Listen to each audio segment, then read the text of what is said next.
Price இல்ல. உங்கள் Jennifer Geetha வடச்சென்னையில இருந்து இன்னைக்கு நான் எங்க அக்காவை பாக்குறதுக்காக வந்திருக்கிறேன்.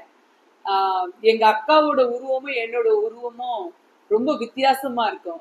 நாங்க 2 பேரும் ஒன்னா போகும்போது யாருமே என்ன தங்கச்சினே ஏத்துக்க மாட்டாங்க. என்னங்க அக்கா, சர்ச்ல கூட எதனா ப்ரோக்ராம் போடுறதா என்ன எதுக்கா செலக்ட் பண்ணுவாங்க? என்ன கோலியாத்தா செலக்ட் பண்ணுவாங்க. தாவீது கோலியாத்துன்னு சொன்ன பிறகு அந்த சம்பவத்தை நம்ம நினைச்சு பார்க்காம இருக்க முடியுமா? பாருங்களேன், தாவீது அவங்க அப்பா போர் முனையில இருக்கிற சகோதரங்க எப்படி இருக்காங்க பாத்துட்டு வாப்பான்னு அனுப்பிச்சாங்க. அவர் ரொம்ப சின்ன பையன்தான்.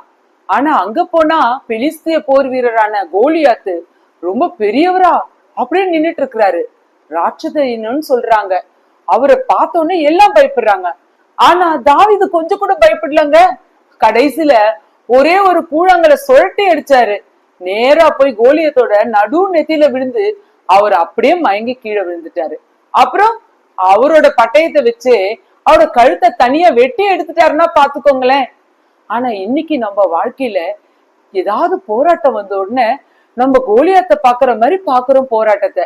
அந்த பிரச்சனையை எப்படி மேற்கொள்றது அப்படின்னு திகைச்சு போயிடுறோம்.